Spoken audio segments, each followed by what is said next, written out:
ចែកចាយអគ្គិសនី 22 និង 35 kV ចាប់តាំងពីដើមបណ្ដាញរហូតដល់ចុងបណ្ដាញគឺគេមានប្រើប្រាស់បរិក្ខារអគ្គិសនីជាច្រើនប្រភេទដូចជា Circuit Breaker, Auto Recloser, Load Break Switch, Signalizer, Fault Indicator និង MV Meter ជាដើមបងប្អូនទាំងអស់គ្នាមានដឹងទេថាមូលហេតុអីទើបគេប្រើប្រាស់ Auto Recloser Slider នៅលើបណ្ដាញអគ្គិសនី 22 និង 35 kV ជាទូទៅ Auto Recloser ត្រូវបានគេប្រើប្រាស់សម្រាប់ការពារបញ្ហាដែលកើតមាននៅលើបណ្ដាញដូចជាលើបន្ទប់អគ្គិសនីដូចជាការឆ្លងហ្វានិងហ្វាការជ្រាបចរន្តចូលទៅក្នុងខ្សែដីនិងបញ្ហាបង្កមកពីមជ្ឈដ្ឋាននិងអាកាសធាតុផ្សេងៗដូចជាភ្លៀងផ្គររន្ទះដែលវាធ្វើឲ្យអាក់ខានទៅដល់ការប្រើប្រាស់ធម្មពលរបស់អតិថិជន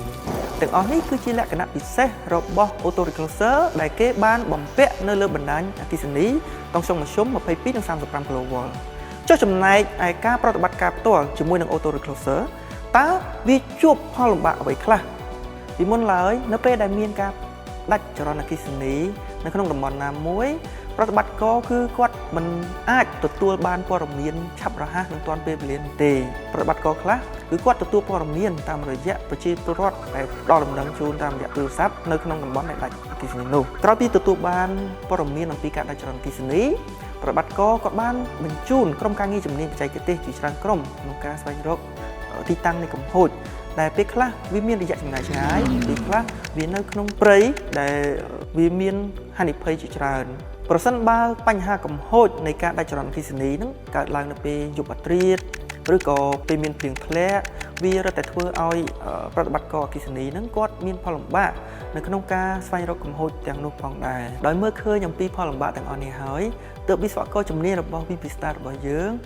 បានធ្វើការសិក្សាស្រាវជ្រាវនិងឈានរហូតទៅដល់ការផលិតជាឧបករណ៍ DRC-001 ដើម្បីបំពាក់ជាមួយនឹង Auto Recloser Slider ហើយឧបករណ៍ DRC-001 នេះគេប្រើប្រាស់នៅលើបណ្ដាញអគ្គិសនីទូទាំងប្រទេសកម្ពុជាអស់រយៈពេលជាង 8 ឆ្នាំមកហើយបងប្អូនទាំងអស់គ្នាប្រហែលជាឆ្ងល់ហើយថាតើ DRC-001 នេះមានលក្ខណៈពិសេសអ្វីខ្លះនៅពេលដែលយើងបំពាក់ជាមួយនឹង Auto Recloser Max Slider DRC-001 គឺជាឧបករណ៍អេឡិចត្រូនិកមួយប្រភេទដែលវាមានលក្ខណៈពិសេសដែលស្ថាបនាឡើងនៅក្នុងការដោះស្រាយបញ្ហាដែលប្រតិបត្តិការអគ្គិសនីកំពុងតែប្រឈម DRC-001 អាចផ្ដល់លទ្ធភាពឲ្យប្រតិបត្តិការធ្វើការបញ្ជា Switch gear របស់ Auto Recloser ផ្ដាច់ឬក៏ភ្ជាប់តាមរយៈ Mobile Application តាមរយៈ OEP Grid និងតាមរយៈការ call ទៅបញ្ជាផ្ទាល់ពីចម្ងាយអ្វីដែលកាន់តែពិសេសនោះប្រតិបត្តិការអគ្គិសនីអាចធ្វើការគ្រប់គ្រងនិងបញ្ជា Auto Recloser ពីចម្ងាយគ្រប់ពេលវេលានិងគ្រប់ទីកន្លែងដោយមិនចាំបាច់ធ្វើដំណើរទៅកាន់ទីតាំងរបស់ Auto Recloser នោះដោយផ្ទាល់នោះទេលើពីនេះទៅទៀតតាមរយៈកម្មវិធី OEP Grid ប្រតិបត្តិការអាចឆែកមើលបន្ទុកប្រើប្រាស់ជាប្រចាំថ្ងៃ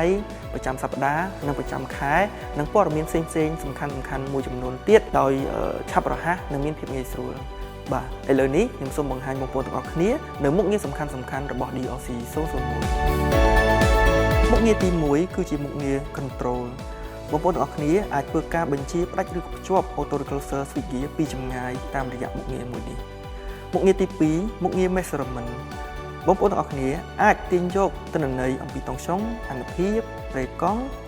និងអានុភាពសរុបបានតាមរយៈមុខងារនេះផងដែរចំណែកឯមុខងារទី3គឺជាមុខងារ Setting បងប្អូនទាំងគ្នាអាចធ្វើការកំណត់អំពីចរន្តនៅលើខ្សែហ្វាខ្សែដី